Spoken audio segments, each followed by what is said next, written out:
All right, good afternoon. This is Wednesday and on our schedule here. I was waiting for y'all yesterday, so been waiting a long time for you all. But staff and team, we're excited. Thursday night football, kicking off the second part of our season here in Waco versus an undefeated number 12 ranked Baylor team, and Coach Rule and the staff, they're to be commended. They've done an excellent job. Year three, and to go where they were when they took over the program to where they're at now, I think it's incredible. They're playing with a lot of confidence, and they're playing at a high level. I think it all starts for them with quarterback Charlie Brewer, tough, winner. I think the team really plays to his personality and hurts you with his legs and his arms. I've known him for a long time and tracked him really since he was young, going back to probably in elementary school. But his brother played for us at Texas Tech, Michael. One of my favorite families I've ever had the opportunity to recruit. Really bought into what we were doing at Texas Tech. He was our first commit. He was my first commitment there as the offense coordinator, and really started a special class. I think we had 4 or 5 NFL players just on the offensive side in that recruiting class. So special family to me. I pulled for him, except in this game on Thursday night. So they've got great team speed at the skill positions. Play 3 running backs. I think all 3 of them are threats. Maybe the most speed at wideout in our conference. They're really playing at a high level. Large number of explosive plays. They're ranked in the top 25 in numerous categories offensively. They've got the ability to rush the football. They're rushing for over 200 yards, and they're one of the top passing teams in the country. So just a well-rounded offense, and they're playing at a high level. Defensively, a veteran group. I think they start 7 seniors, 3 juniors, so 10 upperclassmen with the 11 starters. They're playing really hard, creating negative plays. Last 3 games, 13 sacks, 29 tackles for loss in the last 3 games. Forcing takeaways, I think they're 16th in the country in turnover margin. Completely changed their schematics since last season, and really playing at a high level over there. Special teams-wise, they've blocked 8 kicks in their last 11 games, number 22 nationally in both their kickoff team and their punt return unit. I think their returners are very capable. They've had some big returns already, and again, they have a lot of speed, a lot of team speed. That sticks out to you when you watch them on special teams. Tremendous challenge, but our guys are looking forward to it. Grow up watching college football on Thursday night. I believe we're the only game on, and so tremendous challenge, but a great opportunity. So with that, I'll take questions. Neal, you faced a lot of running quarterbacks recently, but is Brewer a different type running quarterback than the others, or similar to those? Well, he's different in the fact they don't call just a bunch of run plays for him. He's a guy that scrambles and takes advantage of broken plays. Different from Hurts and Ellinger and Purdy, because those teams call running plays for their quarterbacks. Baylor may do it here and there, but most of the time when he runs the football, it's broken plays. He does a great job extending them. With Brewer, he's been around and played a lot for them, kind of been on those teams that sort of took their lumps. With them at 8-0 and kind of rolling like they have you seen him kind of take the leap this year, and maybe how has he improved? Well, I think he's a kid that's really probably had some pressure on him since he started playing. He was at Lake Travis, and just another quarterback in that long line they've had there at Lake Travis, and was really successful there. Not only his brother was a really good quarterback at Virginia Tech, but his dad was a really good quarterback at Texas. So it's kind of family lineage. He went in and started playing as a true freshman, and took some lumps during that early in that I think in the season they won 1 game. Then you could see him progress. He missed some time last year, and they were a completely different team when he didn't play. But you could see him getting better, and this year he's played at a really high level, and he's played at a high level in some of their biggest games. I thought he was really good, especially in the second half last week versus Oklahoma State, or 2 weeks ago, whenever that was. I know you're deep into Baylor, but did anything catch you off guard last week in the Big 12? You know what? And this is so Saturday was a Monday technically for us. So we were here all day. I watched very little football. I saw the end of the Texas TCU game. I saw the score of we were in a special teams meeting. Somebody told me the score of the Kansas State-Oklahoma game, so I knew the outcome. And then I saw the end of the Texas Tech game on Texas Tech and Kansas game. Nothing. This is a league from top to bottom. I think that's really good. I've known that for a long time. I think that depending on what Saturday you play or Thursday you play, I think anybody's capable of beating anybody. And so college football, man, you're dealing with 17 to 23-year-olds. If y'all get that figured out, let me know. New year injury situation, anything changed since we talked to you last week? Nah, I think Qualls, questionable, maybe even doubtful, and anybody in particular you were wondering about? I mean, most of the rest were out, probably, Yeah, right? Keith Washington will play. Keith Washington will play. Chandler's out. Sean Ryan's out. Qualls, that's the only one I really can probably update. So how little was Charlie when you were recruiting his brother? Did you go into the home? Do you remember him as a kid? Yeah. No, I remember him when we recruited Michael for sure. He came to camp. He was probably, let's do the math here. So we recruited him in 2010. So that's 9 years ago. So he came to our camp several times. He and Jared are the same age. So we had both their brothers. What impressed you most about what Baylor did at Oklahoma State a couple weeks ago? When they got down, and then they completely turned it. So they went. I don't remember exactly what the score was, but Oklahoma State, Baylor scores, Oklahoma State scores to go up, and then Baylor finished the game strong. So and I think that they matched scores a couple different times, but coming from behind in that's a tough atmosphere. Fans are right on top of you. They're beating their paddle boards and all that kind of stuff, and it's I thought they showed some championship level grit right there. Maybe an example of the experience and growing up a little bit. I think, man, and again, I think Matt's done a tremendous job. He did the same thing at Temple, really turned that program around. They're playing with a lot of confidence, a lot of belief. I give Brewer a lot of credit too, because I really think when I watch them, in all three phases, you can see kind of his personality. Tough, and you see him. He gets. Not as much this year, but maybe a year ago, really got hit a bunch and bounced back up, and I think this is the competitiveness and the toughness. That's their whole team has that right now. Similarities, Michael and Charlie. They look alike. No, I mean they look alike. It's been a long time ago, man. Trying to jog my memory. I think both mobile. They both got really quick releases. Their throwing styles are very similar. They both have won a tremendous amount of games. I never got a chance. I never coached Charlie, so I can talk about Michael, but I had him when he was young. Had his first 2 years. They've been very disruptive with tackles for loss. They've been ahead, so I think they've gotten ahead in games. So I think that's been a part of it, where teams have had to throw. So they've been able to get after the quarterback. I think a lot of those, they do a really good job. They play really relentless up front. And what I mean by that is I think Reuben Jones plays relentless up front for us. He's a high motor guy. I see across the board that with them is because what happens is they play a lot in coverage. So they have 2, sometimes 3 safeties a bunch in coverage. So the quarterback is having to hold on to the ball because he's trying to find an open spot. And those guys up front, even though they may only be rushing 3, they're relentless with their effort, and they're able to get sometimes second or third effort and get to the quarterback. Neal, I look at the catch that Sam made against Texas. Mm-hmm. I look at the Bryce Wheaton catch against Texas. Mm-hmm. Sean Ryan's got the strongest hands in the world, it looks like. And then that catch that Ollie Jennings makes against OU, that's 4 guys that if you put them together and they get consistent, looks pretty good down the road. Yeah, we got a lot of hope on offense. And people sometimes wonder, why you come in here and you're in a good mood. We lost 3 games in a row, or you get our tail kicked pretty good. I mean, offensively, I think the future is really bright for us. I think that if you look at, I think we've started as many as 6. I'm not using the F word anymore. Okay, so we've got a lot of people that are playing for the first time, but I think there's a lot of hope.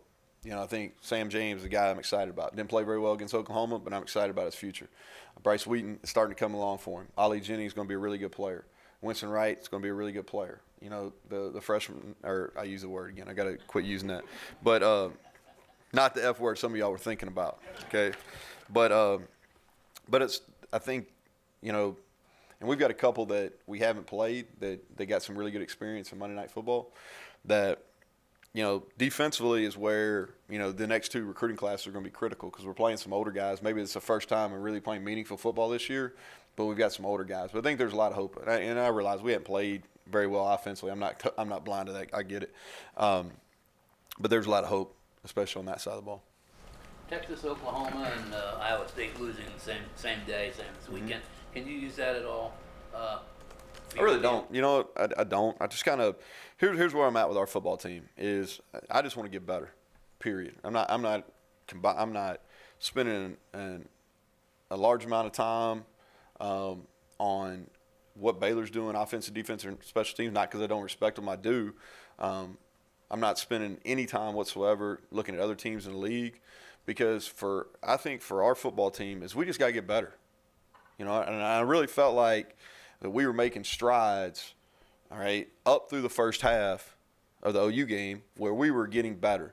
Now, some of it was hidden because Austin didn't play against Iowa State, but we really made some strides in that game. It just you couldn't necessarily show in the production. But I thought as a football team, really since we left halftime at Missouri all the way till halftime at OU, we were making positive strides. All right, and the second half was bad football. All right. So really all we concentrate on since we went back to work last week is let's get better. Let's get better. And so that's kind of where my total focus is right now. Kind Neal, of can along I, those same lines, do you feel like you guys got better last week, having a little bit of extra time to kind of focus on this? That's the hope. That's the hope. We'll see how we play on Thursday night. But we got some quality work. We probably did more good on good work than we did during the first time. Just because we're thin, so our scout teams aren't as good as maybe we would like them to be, just from a talent perspective. So we did more good on good work. We got a lot of work with the guys that are playing fewer snaps and the guys that are redshirting. I thought some guys, are making significant increases there. But I think we did. But we got to see it on Thursday night. Mike, I'm sorry. The F word again. Yeah. Not gonna trap you here, Go. but is that based on any observation of yours? And maybe a lot of guys are like, well, I got a lot of time. I think it's a can know built-in me. excuse. Yeah. I think it's a built-in excuse, and I think it's a built-in excuse for our maybe those kids. I think it's a built-in excuse for our staff. I think it's a built-in excuse maybe for myself. And listen, we're a no excuse operation. It is what it is. Playing a lot of young people, but here's the deal: we've played 7 games now, and we're not using that word anymore. All right. They've got 7 games worth of experience. Some of them got 5, some of them got 6, but they've all played 5+ more games. These guys that we're really dependent on, and it's time. One more. Yes, I'm sorry. A red shirt, or excuse me, a F word you haven't played yet is Mathis, and I think that might be a guy who can help just because your numbers and running back is he anywhere near? Yeah, so I think he's if I had to pick one guy that really stood out last week was him. He missed. He's a little bit behind. He had a little knee injury that he was out for 3 weeks. So he's coming back. Let's see, the OU week was his first week practicing full speed, and so last week he was back in Monday Night Football for the first time in probably 4 or 5 weeks, and I thought he did a nice job. You will see him as we go. Will it be Thursday night? I'm not sure yet. He'll travel. He'll make the trip. Whether he'll play or not to be determined, but he will play and get some carries at some point this year. Bandit position, with Qualls out, with Cowan out, what do you? Yeah, so we'll be a little bit piecemeal there. I think that Jared Bartlett will play in this game. He'll make the trip, and this will be his first significant action. He'll play. We have some flexibility there with Abbott, Campbell, and Tonkery.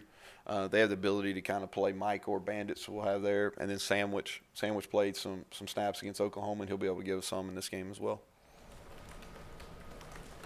Looking at your tight ends, it seems like obviously Olafman's getting more run now, and because I guess of his blocking and his short passing game, not much Giovanni.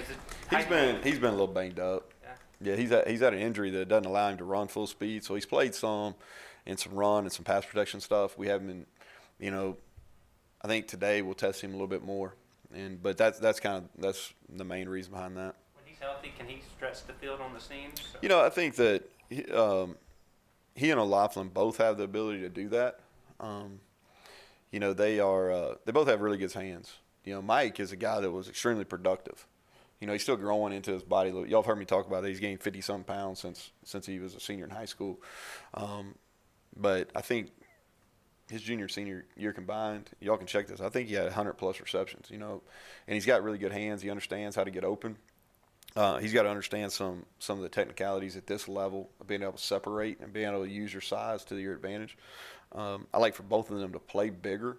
You know, I think sometimes they both play like they used to be. You know, maybe they still see themselves as 195, 200-pound guys, and now they're 250-pound guys. I like for them to play big, but they both definitely have skills in the receiving. We've used them more and more.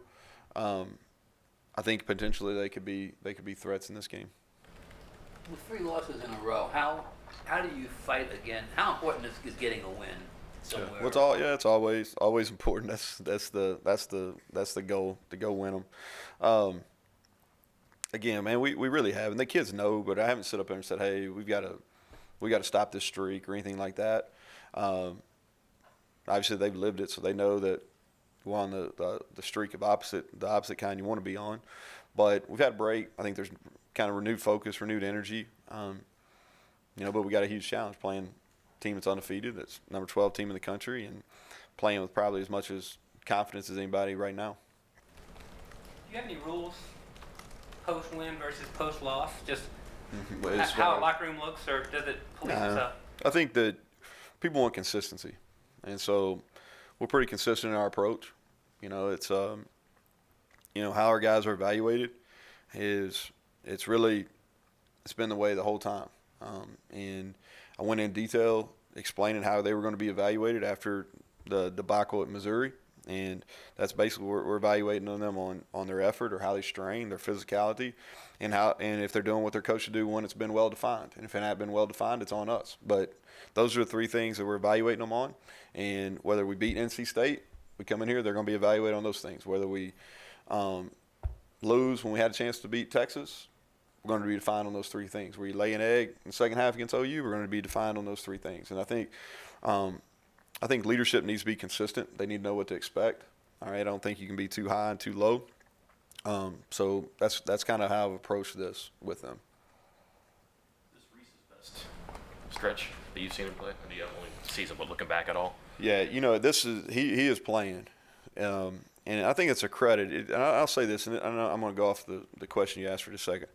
But if you see a couple of those seniors, like I think, you know, we don't talk about them enough as far as like Colton McKivitz, Josh Norwood, Reese Donahue, like Akeem Bailey, Keith Washington. Those guys at the end of their careers, man, are really playing their best football. And I do think it is. You know, I've watched Reese last year. Obviously watched him all through this year. He's playing the best stretch of his career right now, without a doubt. Is it just effort with him? I mean, I don't want to say it was a knock on him, but he just kind of did his job, and he never had big sack or TFL numbers, and all of a sudden, slowly but surely. Well, you know what? So the schematics are different. You know, last year, and this isn't right or wrong, I'm just speaking what it is, really gap holders allowing the second and third levels make a lot of plays. We move our defensive line a lot more. We're looking for more of a penetrating style defensive line. We get those guys in more one-on-ones, and we need them to be more players, okay? And so I think the scheme has helped him from a production standpoint. But he just plays really hard, and he does what he's coached to do. Is he the most talented guy that we have? No. But he plays really hard, and I think good things happen when you're doing what you're coached to do and when you're playing the game extremely hard. I think that's what you're seeing with him. Going back to the consistency that you try to establish, there is a shock value sometimes in stepping out of that and saying, okay, we've done it this way now, bam. Do you ever do that? Well, I think what we've had to do really in this week preparation is we've gone back and I think what happens is you get to the, you know, for better or worse, kind of the midpoint of a season.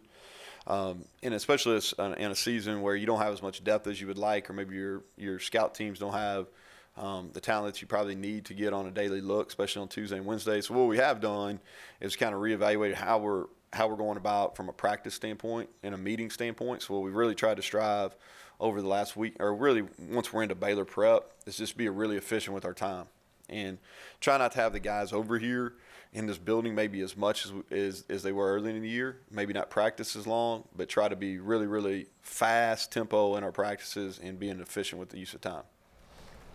Your first weeknight road game here, how do you entertain the players throughout the day on the road? Yeah, How do you- so it is. The good thing is we played a lot of these last, we've played about every night you can possibly play on. And so I like these games. I think they're showcase type games. I think our players enjoy. I think players in general just enjoy playing on these games. So what you try to do is it's a late kick. We haven't even played a night game yet, have we? I don't guess we're going to play one for the week after either, which I'm fine. I mean, I'm okay with the 9 night games. But especially on these midweek games, you got to be a little creative because if you play a night game on a Saturday, well, guys there's plenty to watch on TV. Unless you're into soap operas, and there ain't a whole lot going on midday TV. So this is the one trip too where they're going to miss significant class time. So they'll miss most of the day on Wednesday and then all their class on Thursday. So what we'll do is we'll tie in an academic window on Thursday.